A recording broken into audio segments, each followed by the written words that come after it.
Close your eyes for a moment. Picture someone with a very high IQ.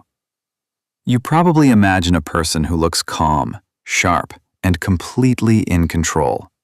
Someone who speaks with certainty. Someone who walks into a room and somehow feels different before they even say much. But there is one thing almost no one tells you, and once you notice it, the whole image starts to fall apart. Because a lot of highly intelligent people do not look like that at all. They may not be the loudest person at the table.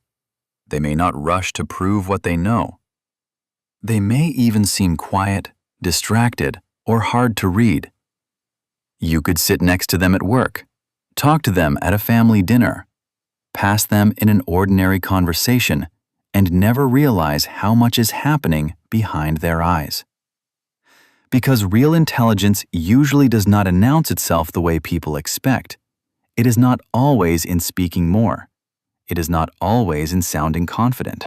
And it is definitely not always in being noticed. Sometimes it shows up in the quietest place of all, in the way someone thinks when nobody is watching. And you start to see it in very small things. The pauses, the questions, the way they notice what everyone else skips. At first, it can seem completely normal, but it is not. And some of these signs may feel a little too familiar, like someone is quietly describing you. The first sign is this. They often need more time alone than people expect. But it is not because they dislike you. It is not because they think they are better than everyone else. It is just that, sometimes, the outside world becomes too loud. Not loud in volume, loud in demands, conversations, messages, faces, opinions. And they need silence. Not to escape life, but to sort through what is already moving inside them. Half-finished thoughts, ideas that almost make sense, questions they cannot let go of yet, connections they feel but have not fully understood.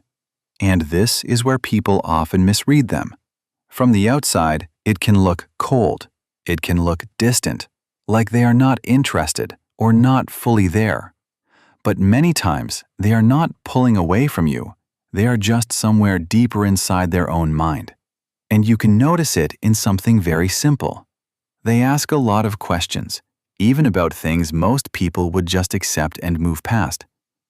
Not because they are trying to challenge you, not because they want to make the conversation difficult. Their mind just does not like stopping at the surface. It keeps pushing a little further. Why does that happen? How did that start?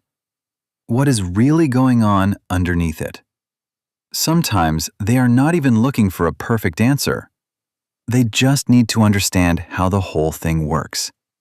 And once that mind switches on, something happens. It does not shut down easily. You lie down at night, and it is still there. One sentence from earlier, one decision you made too quickly, one look someone gave you, something you said, something you should have said, something you wish you had left alone. And it keeps coming back. Not loudly, just enough to keep you awake. That is the part people miss. It is not just that they think more. It is that sometimes they cannot stop thinking, even when they are tired of their own mind, even when nothing is wrong, even when the room is quiet, the lights are off, and the day is over. Their mind is still trying to solve something. And after a while, that kind of intelligence can feel less like a gift and more like noise you cannot turn down. And the more they understand, the less certain they often sound, because they can see what is missing. They can see the part that does not quite fit, the exception nobody mentioned, the detail that changes the whole answer. Where someone else hears a simple yes or no, they hear the spaces in between. So when they say, "I'm not sure," it is not because their mind is empty. It is usually because it is seeing too much at once. They know reality is rarely as clean as it looks from the outside. From the outside, it looks strange. You might catch them talking to themselves, under their breath, in the car, in the kitchen, while walking alone. But it is not because they are lost. It is because some thoughts are easier to understand once they leave your head. Saying it out loud gives the mess a shape. It turns the noise into something they can actually look at. And when that happens, you begin to notice the cost of it. What feels simple to someone else does not always feel simple to you. A small choice can open into 5 different outcomes. A short conversation can turn into 10 possible meanings. You hear the words, but you also notice the tone, the timing, the pause, what they avoided saying. And it is not because you are weak. It is not because you are trying to make life harder. It is because your mind is holding more layers at the same time. And that can be heavy, because seeing more does not always make things clearer.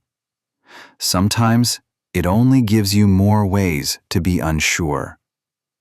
And strangely, this can sit right next to something that looks completely different. You can understand a problem that takes other people hours to explain, and still forget where you put your keys. You can see the pattern behind someone's behavior, and still miss the simple thing you were supposed to do this morning. Because part of your mind is here, but another part is somewhere else. Not distracted exactly, just working on a different level, where what matters is not always what is immediate. And people feel that too. You may not be the first to speak.